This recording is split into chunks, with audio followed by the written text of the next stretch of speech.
Guys, welcome to a better maths. आज का हमारा टॉपिक है compound interest. So compound interest समझने से पहले आपको जानना होगा कि इंटरेस्ट क्या होता है। एज इंटरेस्ट टू टाइप्स का है, simple interest and compound interest. So interest क्या होता है, फर्दर सिंपल इंटरेस्ट क्या होता है, कैसे निकालते हैं, ये सब कुछ आपको पता होना चाहिए कंपाउंड इंटरेस्ट समझने से पहले। सो मैंने इन सब के ऊपर एक वीडियो बनाई है, आप उसे चेक कर सकते हैं। तो चलिए स्टार्ट करते हैं कंपाउंड इंटरेस्ट। तो जैसे मैं आपको बताया था कि जब भी हमें किसी से पैसे उधार पर लेने होते हैं, जो पैसे उधार पर देता है उसे कहते हैं लैंडर, और जो पैसे लेता है उसे कहते हैं बोरर। जब भी हमें किसी लैंडर से बोरर को पैसे उधार पर लेने होते हैं तो उसके बदले में उसे कुछ ना कुछ तो देते हैं। तो जो हम उसे उन पैसों को यूज करने के बदले में देते हैं उसे हम कहते हैं इंटरेस्ट। तो इंटरेस्ट क्या होता है, हमारी एक्स्ट्रा मनी। इसे एक्स्ट्रा मनी क्यों कहा जाता है, क्योंकि जब बोरर लैंडर को उसके पैसे रिटर्न करेगा तो साथ में जो पैसे तो रिटर्न करेगा ही, पर साथ में जो इंटरेस्ट की अमाउंट है वो भी रिटर्न करेगा। ठीक है। अब अगर तो इन दोनों के बीच में डील हुई है सिंपल इंटरेस्ट पर, फिर तो आप सिंपली इस फॉर्मूले से simple interest is equal to principal into rate of interest into time upon 100, इस फॉर्मूले से आप ब्याज की रकम निकाल लोगे और जो लास्ट में हमने एंड ईयर पे अमाउंट देनी होगी लैंडर को, उसमें वो अमाउंट भी निकाल लोगे कि टोटल अमाउंट कितनी बनी उस फिक्स टाइम पीरियड के अकॉर्डिंग।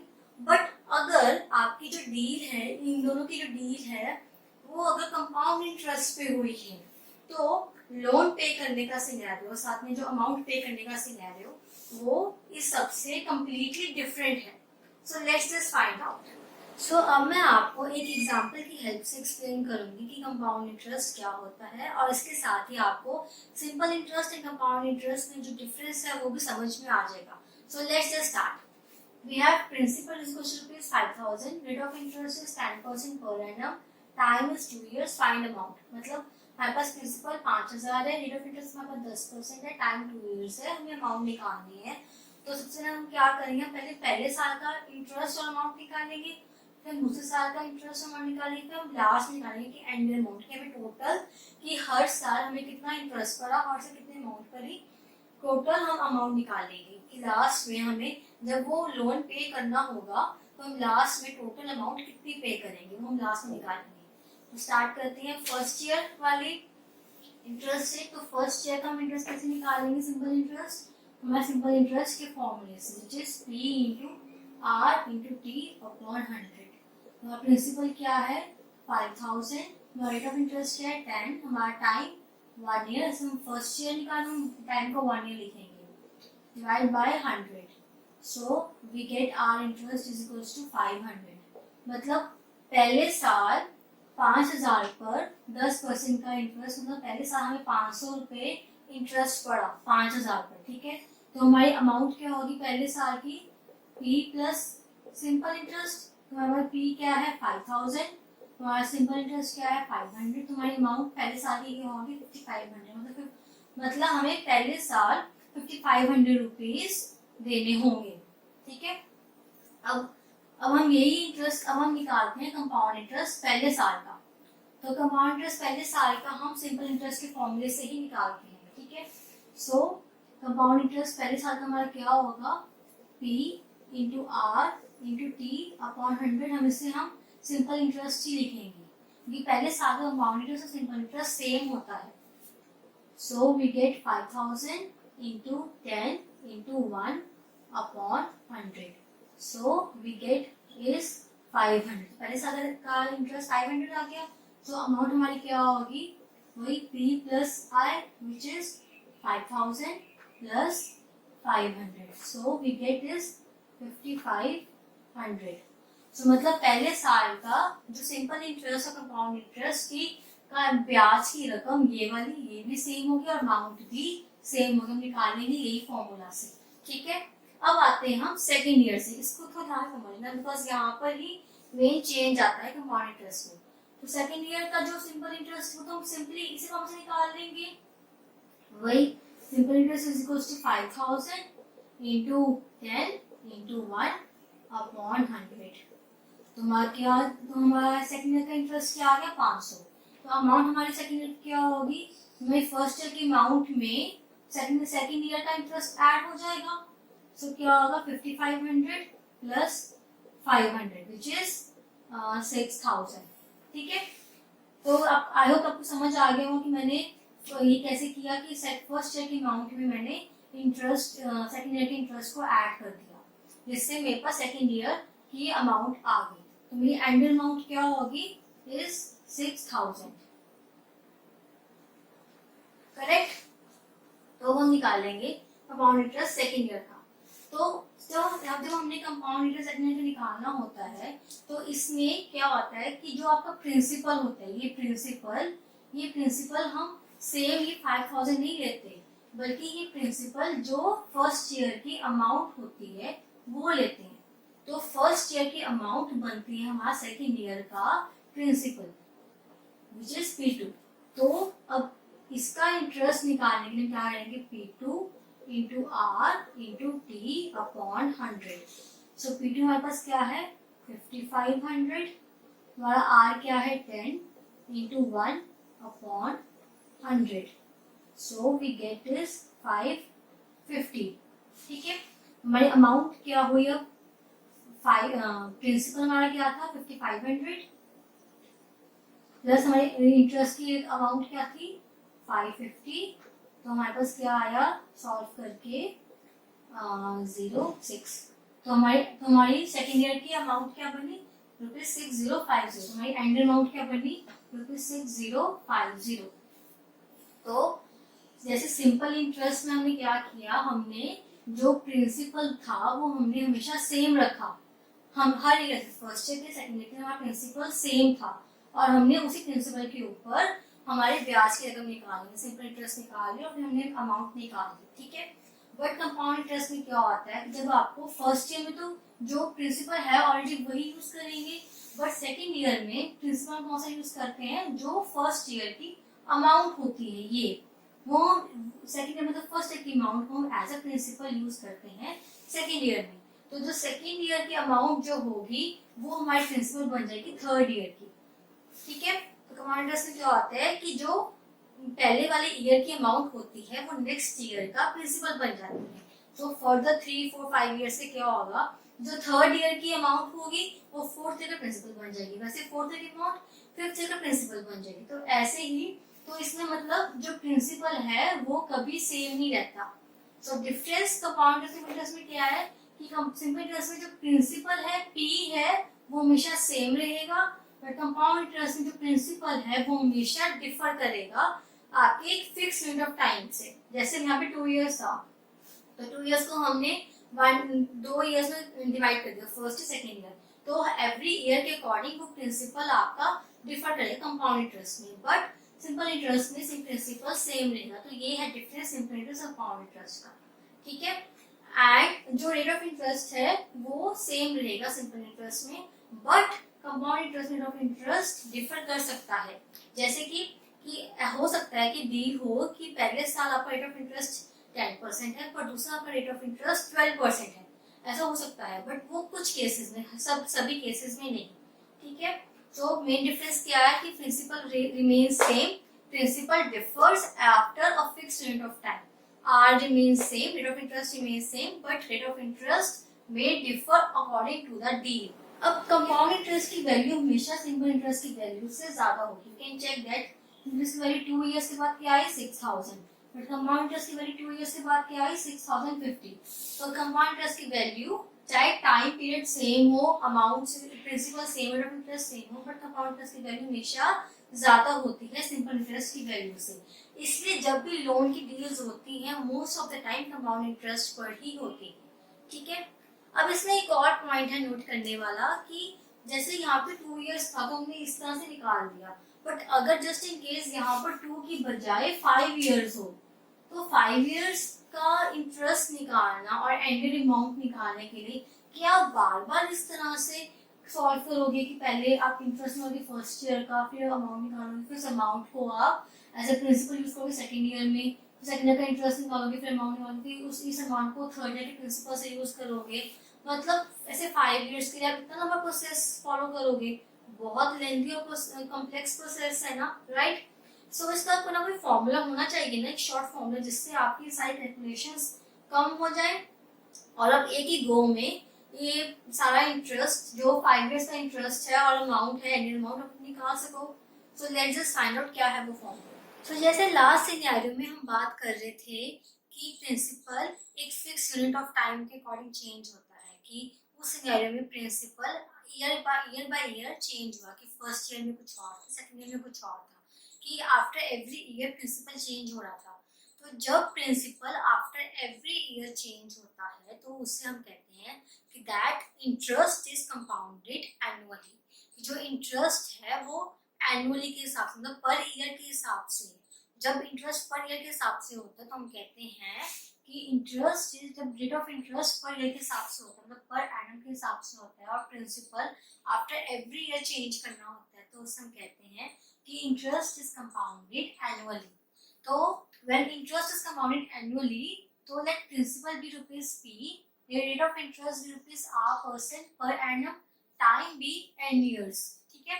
तो तब हमारी अमाउंट क्या होगी, amount is equals to p into 1 plus r upon 100 raise to power n। तो ये होगा हमारा फॉर्मूला अमाउंट निकालने का। तो फर्दर हमें कंपाउंड इंटरेस्ट निकालना है तो हम किससे निकालेंगे, इस फॉर्मूले से, compound interest is equals to amount minus principal. तो इस फॉर्मूले की हेल्प से जो आपको लंबी कैलकुलेशंस करनी थी, एंड अमाउंट निकालने की, प्रिंसिपल की और इंटरेस्ट निकालने की, वो कैलकुलेशंस आपको नहीं करनी पड़ेंगी। आप डायरेक्टली इस फॉर्मूले की हेल्प से जितनी भी ईयर्स का, चाहे 5-10 ईयर्स हो, 10 ईयर्स की ब्याज दिया हो, अब जितने भी ईयर्स का हो, आप इस फॉर्मूले में वो सारे अमाउंट्स को पुट करके एनुअल अमाउंट निकाल लोगे एक ही गो में। So this is a formula for compound interest to find the amount and compound interest. Fine. This is case 1. मैं आपको ऐसे और भी cases explain करने वाली हूँ, तो इस वीडियो को लास्ट तक जरूर देखना ताकि आपको ये सभी cases समझ में आ जाएं और आपको compound interest का जो concept है वो clear हो जाए। So चलिए समझते हैं case 1 पर एक question. 3 years ago, Bilu purchased a buffalo from Surjeet for ₹11,000. 3 साल पहले पेरू ने एक बफलो परचेज की सुरजीत से और ₹11,000, मतलब प्रिंसिपल क्या हुआ हमारा ₹11,000। तो टाइम क्या था 3 years, तो time is equals to 3 years। What payment will this charge is डेब्ट नाउ, कि कितनी पेमेंट उसका साथ जो उसने कर्जा लिया 11,000 का वो पूरा कर रही, मतलब हमें एंडियल अमाउंट निकालनी है, तभी हमें हमारा सारा कर्जा होगा ये बेरू का वो चुकाया जाएगा, ठीक है। तो the rate of interest being 10% per annum compounded annually, तुम्हारा रेट क्या है 10% per annum compounded annually. Compounded annually है तो हमने यहाँ पे अमाउंट निकालनी है, तो हम कौन सा फॉर्मूला यूज करेंगे, amount is equals to principal into 1 plus r by 100 raise to power n। तो n हमारा क्या होता है 10, ठीक है। तो सारी वैल्यूज उसमें पुट कर देंगे, हमारे पास अमाउंट आ जाएगी। So we get this amount is equals to 11,000 into 1 plus हमारा r क्या है 10 अपॉन 100, हमारा n क्या है 3। So cancelling out each other we get 11,000 into 1 plus 1 upon 10 raise to power 3। So amount is equals to 11,000 into 11 by 10 raised to power 3। मैंने इसका LCM ले लिया, तो 10 plus 1 is 11, 11 upon 10 raised to power 3, ठीक है। तो इसको हम सॉल्व करेंगे further. So we get 11,000 into 11 का क्यूब अपॉन 1,000, तो ये कैंसिल हो गया। सो अमाउंट विल बी 11 का 11 raised to power 4। तो इसको सॉल्व करो, आपका अमाउंट आ जाएगी। सो सॉल्विंग दिस, तो 11 raise to power 4 121 raise to power 2 के इक्वल भी है, एज 11 का स्क्वायर क्या होता है 121। मैंने इसको सिंपलीफाई कर लिया, 11 रेज़ टू पावर 4 से 121 का स्क्वायर, 121 का स्क्वायर में कैसे निकाल लूंगी, 21 ऐड कर लिया 2 4 1, 21 का स्क्वायर क्या होता है 441 41 6 4 1। सो बेरू को ₹1,14,641 देने पड़ेंगे सुरजीत को अपना सारा जो उसे कर्जा लिए डेप्ट कर्जा ली है वो चुकाने के लिए, ठीक है। अगर आपको नहीं समझ में आया कि मैंने ये चीज कैसे करी है, कि मैंने 121 का स्क्वायर कैसे निकाल दिया इस मेथड से, तो मैंने इस पर 3D मल्टीप्लिकेशन का तो मैंने इस पर एक वीडियो बनाई है, आप वो चेक कर सकते हैं। So our case 2 is when the interest is compounded annually but the rates are different for different years. यानी कि जो इंटरेस्ट है वो तो हम हर साल चार्ज कर रहे हैं, बट जो रेट्स है वो डिफरेंट है डिफरेंट ईयर्स के लिए। मतलब कि पहले साल रेट कुछ और, रेट ऑफ इंटरेस्ट कुछ और है, अगले साल ऑफ इंटरेस्ट कुछ और है, उसके अगले साल थर्ड ईयर में रेट ऑफ इंटरेस्ट कुछ और है।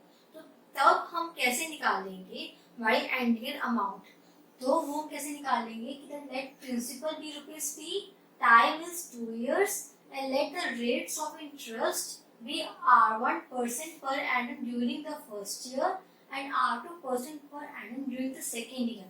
So amount after 2 years be amount is equals to p into 1 plus R1 upon 100 into 1 plus R2 upon 100. कि क्या कहा इसने कि आपका प्रिंसिपल p है, टाइम 2 years दिया गिवन है, ठीक है, और आपका फर्स्ट ईयर में आपका इंटरेस्ट है, जो रेट ऑफ इंटरेस्ट है वो R1% है, सेकेंड ईयर में रेट ऑफ इंटरेस्ट आपका R2% है, ठीक है। तो आपको अब अमाउंट निकालनी है 2 इयर्स के बाद, तो कैसे निकालोगे, amount is equal to principal into 1 plus जो फर्स्ट ईयर का रेट है R1 वो upon 100 multiply by second year का रेट है R2 1 प्लस R2 बाय 100। तो हम इसमें टाइम टू 2 इयर्स जो हम यहाँ पे एन लिखते होते थे फॉर्मूला में, वो हम एन यहाँ पर 2 इयर्स नहीं लिखेंगे, बिकॉज कि अगर 2 इयर्स होता तो वो स्क्वायर ही होता ना, तो वैसे ही तो वो स्क्वायर की बजाय हमने रेट्स को इस तरह से लिख दिया, तो वो जो टाइम है 2 इयर्स वो अपने आप इस तरह से कैलकुलेट हो गया 1 and 1, तो ऐसे कैलकुलेट हो गया, ठीक है। अब सपोज कि यहाँ पर 2 इयर्स का है, लेट्स से आपको थर्ड और फोर्थ ईयर का भी रेट डिफरेंट गिवन है कि थर्ड और फोर्थ ईयर में रेट डिफरेंट है, तो उनको भी आप ऐसे कैलकुलेट करोगे इस तरह से 1 प्लस R3 अपॉन 100 से मल्टीप्लाई करोगे इंटू 1 प्लस R4 अपॉन 100 से मल्टीप्लाई करोगे, तो जितने भी ईयर्स का रेट गिवन हो उतने ईयर्स का रेट हम इस तरह से लिखकर मल्टीप्लाई करेंगे प्रिंसिपल से, ठीक है। तो हमारा फॉर्मूला क्या हो गया, standard formula when interest is compounded annually but the rates are different for different years, हमारा फॉर्मूला ये है, amount is equals to p into 1 plus R1 upon 100 into 1 plus R2 upon 100। तो हमारा इंटरेस्ट हमारा क्या हुआ, amount minus principal, got it. तो चलिए अब सॉल्व करते हैं इसी केस के ऊपर एक question. So the question is Shubhu took a loan of rupees 18,000 from Surya to buy a TV set. If the company charges compound interest at 12% per annum during the first year and 12.5% per annum during the second year, how much will she have to pay after 2 years? तो मतलब कि शुभू ने loan लिया 18,000 का सूर्या से TV set खरीदने के लिए। So principal will be rupees 18,000, correct. The company charges compound interest at 12% per annum during the first year. मतलब पहले साल रेट कितना है 12%, तो R1 is 12% per annum and 12.5% per annum during the second year। मतलब सेकेंड ईयर पे rate क्या है, R2 क्या है 12.5% per annum। So how much will she have to pay after 2 years? Time क्या है 2 इयर्स, मतलब उसको 2 इयर्स के बाद टोटल अमाउंट कितनी पे करनी है, तो हमने अमाउंट निकालनी है। तो मॉडर्न का फॉर्मूला क्या था, हमने अभी भी फॉर्मूला ही करा है, ये principal into 1 plus R1 upon 100 into 1 plus R2 upon 100। हम इस फॉर्मूले से उसके अमाउंट निकाल लेंगे जो 2 इयर्स के बाद देनी है, ठीक है। सो सबकी वैल्यूज इसमें पुट कर देते हैं और अमाउंट निकालते हैं। So we get this amount is equals to principal कितना हमारा 18,000, 1 प्लस R1 कितना है 12 upon 100 multiply bye 1 plus R2 कितना 12.5। तो हमने बताया था कि आपको जब भी रेट और टाइम निकालना होता है, क्वेश्चन में सॉल्व करना होता है फॉर्मूलाज में, तो वो हमेशा स्टैंडर्ड फॉर्म में हो, रेट हमेशा मिक्स फ्रैक्शन मीनिंग कि फ्रैक्शन में भी नंबर्स में हो और जो टाइम है आपका हमेशा ईयर्स में हो। यहाँ पे मिक्स फ्रैक्शन में है तो इसको हम सॉल्व करें तो we get is 25/2% per annum. तो यहाँ पे लिखेंगे हम 25/2 इंटू 100। ये चीज मैंने आपको सिंपल इंटरेस्ट की वीडियो में बताई थी, ठीक है। सो अब हम इन सबको आपस में कैंसिल कर देंगे ताकि हमारे कैलकुलेशंस इजी हो जाए करनी, ठीक है। सो यूजिंग दिस 4 से डिवाइड करूंगी तो वी गेट दिस, इसको करूंगी तो 4 5 for the 100. So I get the amount as 18,000 यहाँ से multiply by 1 plus यहाँ पे 3/25 लेफ्ट था मेरे पास, multiply by 1 plus यहाँ पे ऊपर 1 है, नीचे हमारे पास 2 into 4 is 8, 1 plus 1/8. So I get 18,000 is into 25. अब मैं ऐसे ले लूँगी तो I get 28/25. यहाँ पे एलसीएम तो 9/8। अब इसको सॉल्व करेंगे तो मैं डिवाइड कर रही हूँ 4 से, सो आई गेट 2 and 7, ठीक है। और अब मैं इसको सॉल्व कर रही हूँ, सो यहाँ से 2 और यहाँ पे 9,000 मेरे पास आ जाएगा। तो अब मैं इसको सॉल्व कर रही हूँ, 99 is 81 into 7 into 1000/25। मैंने 1000 इसको इस तरह से लिख लिया ताकि मैं इसको 25 को कैंसिल आउट कर सकूं। So I get 40। So basically I get 81 into 280। अब मेरे को इसको सॉल्व करना है जिससे मेरी एंडियर अमाउंट आ जाएगी जितनी शुभू को सूर्या को पे करनी है। सो solving this I gate 8 ones are 8 and 8 is 2 is 66, 6 carry में 8 is 16, 16 plus 6 is 22. So that means Shubhu को सूर्या को ₹22,680 पे करने हैं लास्ट में। तो आप सोच रहे हो कि मैंने ये 21 into 81 280 मैंने कैसे इतनी जल्दी सॉल्व कर लिया, तो मैंने इस पर भी एक वीडियो बनाई है, you can check that. So our next case is when the interest is compounded annually but the time is a fraction। मतलब जो इंटरेस्ट है वो तो हम एनुअली मतलब एवरी ईयर ही चार्ज कर रहे हैं, और जो हमारा टाइम है वो फ्रैक्शन है, मतलब कि वो कुछ ईयर्स एंड कुछ मंथ्स है या फिर कुछ डेज है, ठीक है। तो suppose time is 2 years 3/5 years, ठीक है। मतलब कि 2 years and 3/5 मतलब कि कुछ डे मतलब मंथ्स के डेज में है, ऐसे टाइम इस तरह से है। तो तब हम अमाउंट कैसे निकालेंगे, amount is equals to P into 1 plus R rate of interest upon 100। तो जो ये 2 है इस 2 को हम यहाँ पर लिखेंगे एज अ स्क्वायर में, और मल्टीप्लाई करेंगे 1 प्लस और जो 3/5 है इसको हम यहाँ पर लिखेंगे 3/5 into R/100। हम इस तरह से क्यों करते हैं, बिकॉज ये ऑलरेडी मिक्स फ्रैक्शन, इसको अगर हम सॉल्व करेंगे तो वी गेट दिस 13/5। ये फिर से एक फ्रैक्शन में आ जाएगा, तो फ्रैक्शन को अगर हम यहाँ पर लिखेंगे पावर में, तो पावर में सॉल्व करने में आप फिर से फंस जाओगे, अगर फ्रैक्शन की पावर नहीं सॉल्व कर पाओगे। तो इसलिए हम इस तरह से करते हैं कि जो ये मिक्स फ्रैक्शन होती है इसका इस पार्ट को होल पार्ट को हम यहाँ पर लिखते हैं, और जो फ्रैक्शन पार्ट को हम इस तरह से रेट ऑफ इंटरेस्ट से मल्टीप्लाई कर देते हैं, तो हमारा फॉर्मूला बन जाता है अमाउंट का इस ये जब टाइम फ्रैक्शन में हो। Got it. बस आपको क्या क्या करना है कि होल पार्ट को यहाँ पर पावर में लिखना है और फ्रैक्शन पार्ट को रेट से मल्टीप्लाई करना है और आपस में मल्टीप्लाई हो जाए। करेक्ट। वैसे अमाउंट माइनस प्रिंसिपल। तो अब इसके क्वेश्चन सॉल्व करके बताऊंगी जिससे आपको ये टाइम मैनेज करना इजी हो जाए। So our question is Neha borrowed ₹24,000 from State Bank of India to buy a scooter. Neha ने 24,000 रुपए स्टेट बैंक ऑफ इंडिया से लिए, मतलब लोन लिया स्कूटर खरीदने के लिए। तो our principal is ₹24,000। If the rate of interest is 10% per annum compounded annually, मतलब अगर rate 10% per annum compounded annually है, तो what payment will she have to make after 2 years 3 months? कि मतलब उससे टाइम कितने हैं, 2 years 3 months, इतने टाइम के बाद उसे कितनी पेमेंट करनी पड़ेगी बैंक को जब उसे लोन चुकाना होगा।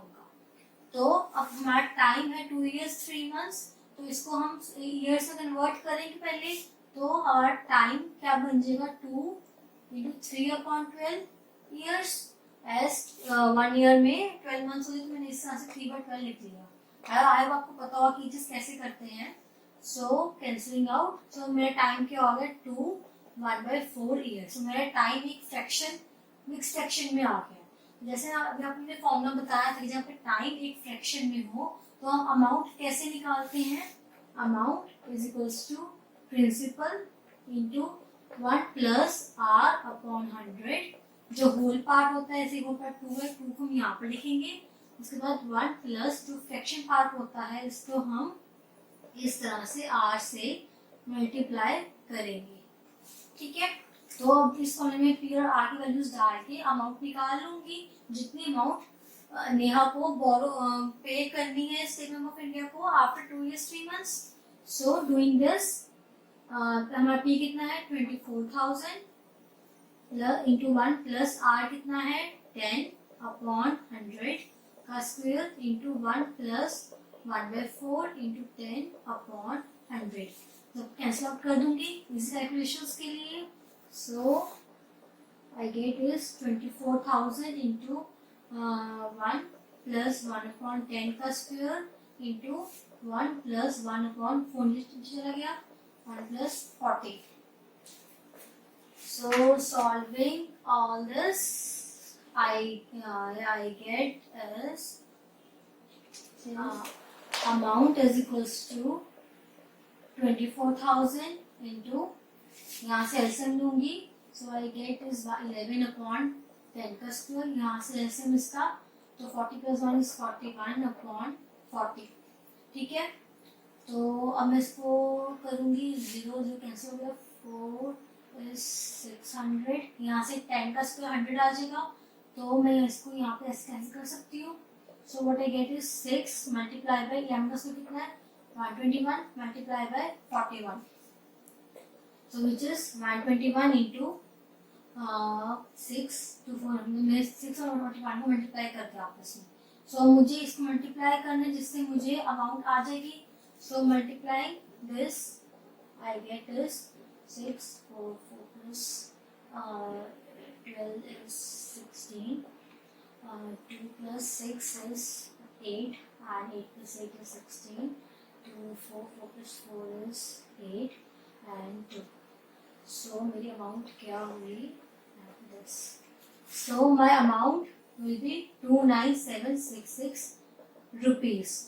ये अमाउंट नेहा को स्टेट बैंक ऑफ इंडिया को 2 years 3 months के बाद पे करनी पड़ेगी। सो आप मस्ट बी थिंकिंग कि मैंने कैलकुलेशन, इतनी बड़ी कैलकुलेशन को मैंने कैसे इतनी इजीली सॉल्व कर लिया। तो मैंने इस पर भी एक वीडियो बनाई है, आप चेक कर सकते हैं। सो एक्चुअली मैंने जो मल्टीप्लिकेशंस की प्लस स्क्वेयर्स की, कैसे स्क्वेयर मल्टीप्लिकेशन आपको ट्रिक्स से करनी है, फटाफट से करनी है ऐसे कैलकुलेशंस, मैंने उन सब पे वीडियोस बनाई हुई हैं। तो अभी वो प्लेलिस्ट को चेक कर सकते हैं। सो अब मैं आपको कुछ ऐसे क्वेश्चंस एक्सप्लेन करूंगी जो एग्जाम्स में अक्सर पूछे जाते हैं, बाकी के केसेस इन क्वेश्चंस के बाद, ताकि आपको कंसेप्ट अच्छे से क्लियर हो जाए। So the simple interest on a sum of money for 2 years at 8% per annum is 2400। मतलब कोई सम ऑफ मनी है, मतलब कोई प्रिंसिपल है, प्रिंसिपल को हम सम भी कहते हैं। तो किसी पैसों पर, कोई अमाउंट पर, प्रिंसिपल पर सिंपल इंटरेस्ट कितना है 2400। मतलब प्रिंसिपल वी डोंट नो, जो प्रिंसिपल है इस पर सिंपल इंटरेस्ट कितना है ₹2400। कितने टाइम के लिए 2 years के लिए। टाइम इज 2 years एट 8% पर एनम। तो रेट क्या है 8% पर annum. So what will be the compound interest on that sum at the same rate and for the same period. हमें निकालना है कि कंपाउंड इंटरेस्ट कितना होगा उसी सम पर, उसी रेट पर, उसी टाइम पर। मतलब आपको बस एक प्रिंसिपल सम और रेट है, आपको उस पर कंपाउंड इंटरेस्ट दिया हुआ है। ठीक है, आपको निकालना है कि इसी प्रिंसिपल, इसी टाइम और इसी रेट पर कंपाउंड इंटरेस्ट कितना होगा। ठीक है। कंपाउंड इंटरेस्ट हम कैसे निकालते हैं, हमारे फॉर्मूले से compound interest is equals to amount minus principal. तो हमें इसके पहले अमाउंट निकालनी होगी ताकि हम कंपाउंड इंटरेस्ट निकाल सके, प्लस हमें प्रिंसिपल भी निकालना होगा। जैसे हम कंपाउंड इंटरेस्ट निकाल पाएंगे, प्रिंसिपल हम किससे निकालेंगे, हमारे सिंपल इंटरेस्ट के फॉर्मूले से। तो वो क्या है, P into R into T upon 100। क्यों, बिकॉज इस फॉर्मूले में यहाँ पर सिंपल इंटरेस्ट भी गिवन है, रेट भी गिवन है, टाइम भी गिवन है यहाँ से। तो यहाँ से हम प्रिंसिपल निकाल लेंगे, तो वो प्रिंसिपल को हम इस फॉर्मूले में पुट करेंगे जिससे हम कंपाउंड इंटरेस्ट निकालेंगे। सो हमारा प्रिंसिपल क्या आ गया, simple interest into 100 upon R into T. ठीक है, यहाँ से इस फॉर्मूले से हम ये चीज कर सकते हैं। So our principal is, simple interest कितना हमारा 2400, वैल्यूज पुट कर देंगे सारी, 100, रेट क्या हमारा 8, हमारा टाइम क्या है 2। तो कैलकुलेट करेंगे, we get is 300 and 2 is 1510। हमारा प्रिंसिपल क्या आया 15,000। ठीक है, तो प्रिंसिपल हमने सिंपल से फॉर्मूले से निकाल लिया। अब हमारे पास प्रिंसिपल है इस फॉर्मूले में, हमें अमाउंट निकालना है, तो अमाउंट किस फॉर्मूले से निकालेंगे, amount is equal to P into 1 plus R upon 100 raised to power n। हम इस फॉर्मूले से अमाउंट निकाल लेंगे और अमाउंट वैल्यू से पुट कर देंगे। तो मैंने अब ये फॉर्मूला क्यों यूज किया, बिकॉज ये हमारा स्टैंडर्ड फॉर्मूला है अमाउंट निकालने का when the interest is compounded annually, correct. तो ये फॉर्मूला क्यों यूज किया, बिकॉज इसमें जैसे मैंने इंटरेस्ट कंपाउंडेड एनुअली पे हमने और भी 2 फॉर्मूलास पढ़े हैं, पर हम ये फॉर्मूला ही क्यों यूज कर रहे हैं, बिकॉज इसमें टाइम भी नंबर्स में है और रेट भी नंबर्स में, मतलब स्टैंडर्ड फॉर्म में है, टाइम ईयर्स में, रेट 8% 2 ईयर्स के लिए, मतलब रेट हर एक डिफरेंट नहीं है और टाइम भी फ्रैक्शंस में नहीं है, तो सब कुछ स्टैंडर्ड फॉर्म में है, इसलिए हम ये फॉर्मूला यूज करेंगे when interest is compounded annually. ठीक है, तो अब इस फॉर्मूले में मैं वैल्यूज पुट कर दूंगी जिससे मेरे पास अमाउंट आ जाएगी। So I get amount is equals to, मेरा प्रिंसिपल कितना था 15,000, मैंने अभी सिंपल इंटरेस्ट के फॉर्मूले से निकाला था ना, 15,000 इंटू 1 प्लस मेरा आर क्या है 8 upon 100 raised to power 2, time के 2 इयर्स। तो इनको सॉल्व करूंगी, I get is 15,000 into 1 plus 2 by 25 raised to power 2, which is 15,000 into LCM 27 upon 25 का square. So which is amount is equals to 15 into 1,000. 1,000 से कहीं ताकि मेरे को कैलकुलेशंस करनी इजी हो जाए। 27 का स्क्वायर क्या होता है 729 upon 25 into 25. So cancelling out each other, we get is amount is equals to 24 into 729, so which is 17496। मेरे पास अमाउंट 17496 आ गई है। अब मेरे को कंपाउंड इंटरेस्ट निकालना, मेरे कंपाउंड इंटरेस्ट क्या होगा, अमाउंट 17496 माइनस प्रिंसिपल कितना 15,000, so which is rupees 2496। तो मतलब इसी सम पर, इसी टाइम पर, इसी रेट पर सिंपल इंटरेस्ट कितना था 2400, कंपाउंड इंटरेस्ट कितना है 24,096। तो जैसे मैंने बताया था कि कंपाउंड इंटरेस्ट हमेशा सिंपल इंटरेस्ट से ज्यादा ही होता है, सो हमने इसमें इस एग्जांपल से देख भी लिया।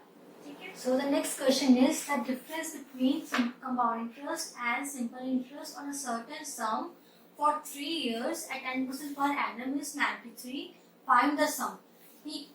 Compound interest and simple interest का जो डिफरेंस है किसी सम पर for 3 years at 10% per annum is 93, मतलब कि compound interest minus simple interest is equals to 93। Find the sum, मतलब हमें प्रिंसिपल फाइंड आउट करना है। हमारा टाइम क्या है 3 years, हमारा रेट क्या है 10% पर एनम। तो हमें प्रिंसिपल फाइंड आउट करना है, हमें डिफरेंस दिया हुआ कंपाउंड सिंपल इंटरेस्ट का ये, हमें टाइम है रेट है। तो हम प्रिंसिपल को x, let principal be x, ठीक है, रिज्यूम कर लेंगे। अब इंटरेस्ट का फॉर्मूला क्या होता है हमारा, अमाउंट माइनस प्रिंसिपल है ना, और इंटरेस्ट का इस तरह। So we can write it like this. अब हम इनके फॉर्मूलाज में फॉर्मूलाज में हम सारी वैल्यूज पुट कर दें जिससे हम प्रिंसिपल निकाल सकते हैं।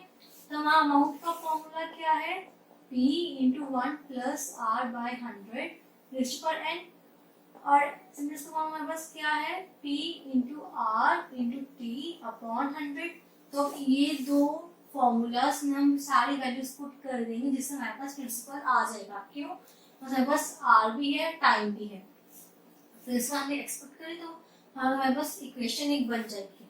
So let's do it. Amount में प्रिंसिपल क्या हमारा x इंटू 1 प्लस R हमारा क्या है 10 अपॉन 100, हमारा टाइम क्या है 3, माइनस प्रिंसिपल माइनस x, तो सिंपल इंटरेस्ट क्या है x इंटू रेट क्या है 10 इंटू 3 टाइम 3 है upon 100 is equals to 93। I hope कि आपको समझ में आ गया कि मैंने ये इक्वेशन कैसे बनाई है। अब हमारे पास सारा एक x की फॉर्म में इक्वेशन बन गई है, तो इस इक्वेशन हम सॉल्व करेंगे, हमारे पास x की वैल्यू आ जाएगी जो हमारी वैल्यू होगी हमारे सम की, प्रिंसिपल की। So solving this we get is cancel 1 plus 1/10 is 11/10 का cube minus x minus 3x upon 10 is 93। तो फर्दर सॉल्विंग, अब इसका एलसीएम लेंगे तो 10 का क्यूब क्या होता है 1000, तो नीचे 1000 आ जाएगा। 11 का क्यूब क्या होता है 1331, तो एलसीएम में 1331x माइनस 1000x माइनस अब यहाँ पे 30, यहाँ पे 100, तो 100 is 300x is equals to 93। I आप समझ आ गया मैंने कैसे किया, मैंने सिंपली एलसीएम ले लिया, उनके क्यूब को ऐसे सॉल्व कर लिया। ठीक है, तो अब इसको सॉल्व करूंगी further. So what I get is, यहाँ से 1000 प्लस 3 क्या होगा 1300, तो जो नेगेटिव में है तो नेगेटिव, तो हमारे पास क्या आएगा 1331x minus 1300 divide x divide by 1000 is equals to 93। तो सॉल्व करेंगे 31x is equals to 93 into 1000, तो जो 3 पे डिवाइड होता है this 93, so x is equals to 3000। मतलब हमारा जो सम है प्रिंसिपल है वो है ₹3000। करेक्ट। तो इस तरह के क्वेश्चंस को आपको इस तरह से फॉर्मूलास में बना लिखकर सॉल्व करना होता है इक्वेशन फॉर्म में, जैसे आपके पास जो भी वैल्यू पूछी जाए आप वो वैल्यू ऐसे निकाल सको। तो इनके अलावा और भी क्वेश्चंस आते हैं जिसमें आपको कहा जाएगा कि रेट ऑफ इंटरेस्ट निकालो, आपको फर्दर अमाउंट प्रिंसिपल और टाइम दिया जाएगा, या फिर कहा जाएगा कि प्रिंसिपल निकालो या फिर टाइम निकालो, आपको बाकी वैल्यूज गिवन होंगी। तो आप वो सभी क्वेश्चंस जो ये फॉर्मूलाज हैं अमाउंट के, कंपाउंड इंटरेस्ट के, सब इंटरेस्ट के, अब वो सभी क्वेश्चंस इन फॉर्मूलाज की हेल्प से इजीली सॉल्व कर लो। So moving on to our next case, when the interest is compounded half yearly या सेमी ईयरली, मतलब जब आपका इंटरेस्ट एनुअली नहीं मतलब हर साल नहीं बल्कि हाफ ईयर्स के अकॉर्डिंग कैलकुलेट होता है, चार्ज करता है। मतलब हाफ ईयर्स मतलब जैसे 1 साल का है तो ना 1 साल का जैसे होता है वो एनुअली होता है ना, तो हाफ ईयर क्या हो गया 6 मंथ्स। जब आपका इंटरेस्ट 6 मंथ्स या हाफ ईयरली के अकॉर्डिंग चार्ज किया जाता है तो तब अमाउंट क्या होती है, तो let principal be ₹p, rate आपका time is n years। So now when interest is compounded half yearly then जो रेट है वो हमारा R/2% पर हाफ ईयर जाता है, मतलब रेट हमारा हाफ हो जाता है एंड टाइम हमारा 2.5 होता है, टाइम हमारा डबल हो जाता है। यहाँ पे मैंने पर हाफ ईयर, मैंने पर एनम नहीं लिखा, क्यों, क्योंकि हम यहाँ पर जो इंटरेस्ट है वो हम 6 मंथ्स के according half year according calculate करेंगे, तो जो रेट है उसको भी हम हाफ करके पर हाफ ईयर लिखते हैं और टाइम को हम 2.5 years लिखते हैं बिकॉज टाइम डबल हो जाता है। हमारी अमाउंट क्या बनेगी, amount is equals to p into 1 plus r/2 into 100 raised to power 2n, interest amount minus principal. तो अब सोचोगे कि टाइम डबल और रेट हाफ क्यों हुआ, बिकॉज सपोज आपने 5000 रुपए किसी बंदे से 1 साल के लिए लिए और उसने कहा कि मैं आपको 5000 रुपए 10% पर हाफ ईयर पे दूंगा, तो मतलब कि आपकी पहले आप 5000 पर जो ब्याज होगा 6 महीने का निकालोगे, उसके बाद फिर से आप अगले 6 महीने का 5,000 पर ब्याज निकालोगे। मतलब आप 5,000 पर 2 बार ब्याज निकाल लोगे, तो जिससे आप जो रेट को हाफ करोगे, पहले 6 महीने का अलग से, अगले महीने का अलग से रेट हाफ करोगे और 2 बार ब्याज निकालोगे, तो इसलिए अब आपका टाइम डबल हो जाता है। जब हमको ब्याज किसी प्रिंसिपल पर 2 बार निकालना पड़ रहा है, तो टाइम अपने आप 2 बार कैलकुलेट हो रहा है उससे, तो इससे टाइम को हम डबल कर देते हैं इस फॉर्मूले में, जिससे आपका अमाउंट आ जाता है। तो इसलिए रेट और टाइम डबल, रेट हाफ होता है, टाइम डबल होता है जब इंटरेस्ट कंपाउंडेड हाफ ईयरली। चलिए आपको एक क्वेश्चन एक्सप्लेन करती हूँ इस पर, जिससे आपको एक कंसेप्ट की और क्लियरिटी हो जाएगी। सो the question is, Sheila deposited rupees 20,000 in a bank at 6% per annum, compounded half yearly. What amount will she get after 1 year? And find compound interest she will get. मतलब शीला ने bank में 20,000 deposit किया at 6% per annum, compounded half yearly. Okay, हमने compounded annually नहीं है, compounded half yearly है। तो हमारा प्रिंसिपल क्या है, ₹20,000 से एट रेट क्या हमारा 6% पर annum. What amount she will get after 1 year, हमें अमाउंट निकालनी है। टाइम क्या हमारा 1 year, and to find compound interest she will get, हमें कंपाउंड इंटरेस्ट भी निकालना है। जब हमारा कंपाउंडेड हाफ ईयरली होता है, तो तब हमारा अमाउंट का फॉर्मूला क्या होता है, amount is equals to P into 1 plus R/2 into 100 into 2n। तो इस फॉर्मूले में हम सारी वैल्यूज पुट कर देंगे, हमारा अमाउंट आ जाएगा। उसके बाद हम कंपाउंड इंटरेस्ट का जो फॉर्मूला है, compound interest is equals to amount minus P, इसमें हम वैल्यूज पुट कर देंगे, यहाँ पे कंपाउंड इंटरेस्ट आ जाएगा।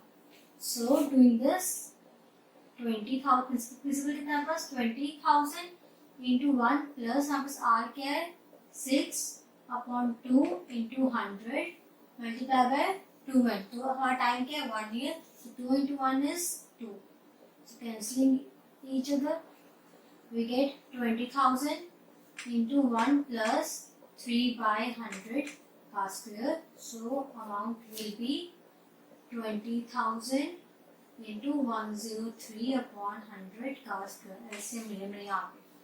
so now 100 का स्क्वायर करके 10,000 मिलेगा, 10,000 का हम सिंपली यहाँ से 0 से कैंसिल हो जाएगी, तो हमारा अमाउंट क्या होगा 2 into 103 का स्क्वायर। अब 103 का स्क्वायर क्या होता है 09 and 106, तो 2 से मल्टीप्लाई कर दूंगी मैं इसको, so I get is 2। So amount क्या होगी 21,218। मतलब शीला को बैंक में 20,000 रुपए डिपॉजिट करने पर 1 साल के बाद 21,021 मिलेंगे, ठीक है। तो उसको इससे इंटरेस्ट कितना मिला, तो हम कैसे करेंगे इंटरेस्ट 21,218 माइनस कितना था 20,000, तो माइनस करेंगे हमारे पास इंटरेस्ट क्या आ जाएगा 1,218। मतलब उसको 1,218 रुपए का ब्याज मिला इतने पैसे बैंक में डिपॉजिट करने पर। So last case is when the interest is compounded quarterly, मतलब जो हमें इंटरेस्ट चार्ज करना है वो क्वार्टरली चार्ज करेंगे। क्वार्टर मतलब 4 क्वार्टर्स होते हैं, जैसे हमारे एक साल में हमारे पास 4 क्वार्टर्स होते हैं, मतलब एक क्वार्टर 3 मंथ्स का होता है, ठीक है। तो हम इंटरेस्ट को 4 क्वार्टर्स के हिसाब से चार्ज करेंगे। So let principal be rupees P, rate is R% per annum, time is n years. Suppose interest is compounded quarterly, then rate becomes R/4% per quarter, time is 4 quarters, 4 n quarters, ठीक है। मतलब क्या होगा कि जब आपका interest हम quarterly charge करेंगे, तो जो रेट ऑफ इंटरेस्ट है वो हमारा R/4 हो जाएगा, कि 4 से डिवाइड हो जाएगा, कि रेट को हम 1/4 कर देंगे, और जो टाइम है हमारा उसको हम 4n कर देंगे, 4 क्वार्टर्स कर देंगे। क्यों? बिकॉज जब आपको जैसे एक साल में 4 क्वार्टर्स है ना, सपोज आपने पैसे एक साल के उधार पर लिए हैं, पर उसने पैसे आपको कंपाउंडेड क्वार्टरली करने, क्योंकि क्वार्टर के हिसाब से आपको रेट ऑफ इंटरेस्ट दिया, तो मतलब आप प्रिंसिपल को 4 बार मल्टीप्लाई करोगे रेट ऑफ इंटरेस्ट से, ताकि आप हर क्वार्टर का एक अमाउंट निकाल सको। तो मतलब जो प्रिंसिपल है वो 4 बार मल्टीप्लाई होगा, तो इसलिए जब प्रिंसिपल 4 बार मल्टीप्लाई होगा रेट ऑफ इंटरेस्ट से, तो टाइम 4 गुना हो जाएगा और जो रेट है वो 4 से डिवाइड हो जाएगा। ठीक है, जैसे हमने हाफ ईयरली में किया था कि उसमें हम प्रिंसिपल को 2 बार मल्टीप्लाई करते थे एक साल में, तो उसने रेट डबल किया था, यहाँ पे हम क्वार्टरली करेंगे, 4 पर मल्टीप्लाई करेंगे, तो यहाँ पर प्रिंसिपल को, तो इसलिए यहाँ पर टाइम 4n हो गया और रेट r/4 हो गया। तो फॉर्मूला क्या बना, amount is equal to p into 1 plus r/4 into 100 raised to 4n। Correct. तो compound interest a minus p है, sorry a minus p। Fine. तो अब आपको इस पे एक क्वेश्चन एक्सप्लेन करूंगी, हमारा लास्ट क्वेश्चन होगा इस वीडियो का, तो जिससे आपको समझ आ जाएगी कैसे हमने ये सॉल्व करना है। So the question is, Sudarshan deposited ₹32,000 in a bank where the interest is calculated quarterly. मतलब सुदर्शन ने 32,000 रुपए बैंक में डिपॉजिट किए जहाँ पे इंटरेस्ट को क्रेडिट किया जाता है क्वार्टरली। वहाँ प्रिंसिपल क्या हुआ, ₹32,000। If the rate of interest be 5% per annum, तो रेट क्या है 5% per annum. What amount will he receive after 6 months? तो हमें अमाउंट निकालनी है, टाइम क्या है हमारे पास 6 months. And the compound interest है, हमें कंपाउंड इंटरेस्ट भी निकालना है। तो हम अमाउंट कैसे निकाल लेंगे, अमाउंट का हमें फॉर्मूला क्या था, p into 1 plus r/4 into 100 upon 4n। Because यहाँ पे क्रेडिटेड, यहाँ पे जो इंटरेस्ट है वो क्रेडिटेड क्वार्टरली ही है। ठीक है, तो इसमें हम ये फॉर्मूला यूज कर रहे हैं। और जो टाइम हमारा 6 मंथ्स, तो 6 मंथ्स को हम ईयर में कैसे कन्वर्ट करेंगे, 6/12 ईयर्स करके, which is equal to 1/2 years. ठीक है, तो वैल्यू सारी पुट कर देंगे इस फॉर्मूला में। तो हमारा प्रिंसिपल क्या होगा 32,000 इंटू 1 प्लस हमारा आर क्या है 5 अपॉन 4 इंटू 100, हमारा टाइम क्या है 1/2। सो कैंसलिंग ईच अदर ताकि कैलकुलेशंस इजी हो जाए। So 32,000 is equals to 1 plus 1 upon 80, 4 2 8, तो यहाँ पे 0 भी है, तो यहाँ पे स्क्वायर आ गया। टेकिंग एलसीएम, मेरी अमाउंट क्या हुई 32,000 इंटू 81 अपॉन 80 का स्क्वायर। तो मेरा 81 का स्क्वायर क्या होगा 164, 16, 1, 6, 5, 6। तो मेरी अमाउंट क्या हो गई 32,000 इंटू 6561 अपॉन 80 इंटू 80। सो जीरोस कैंसल, यहाँ से 40, यहाँ से 5। Basically I have calculate 5 into 6561, मेरे पास क्या आ गया अमाउंट 5, 30, 28 एंड 32। तो मतलब मेरी अमाउंट 32,805 आ गई है। मतलब सुदर्शन को इतनी अमाउंट पे मिलेगी बैंक से, इतने रुपए डिपॉजिट करने पर। ठीक है, तो कंपाउंड इंटरेस्ट कितना है इस पर 32,805 माइनस 32,000। करेक्ट, ये अमाउंट है, ये प्रिंसिपल है, तो हमारा कंपाउंड इंटरेस्ट क्या आ गया माइनस करके 805। फाइन। गाइस, इस वीडियो को ज्यादा से ज्यादा शेयर करना ताकि सब बच्चों के कंपाउंड इंटरेस्ट के कंसेप्ट क्लियर हो जाएं। And yes, don't forget to subscribe my channel. Thank you so much.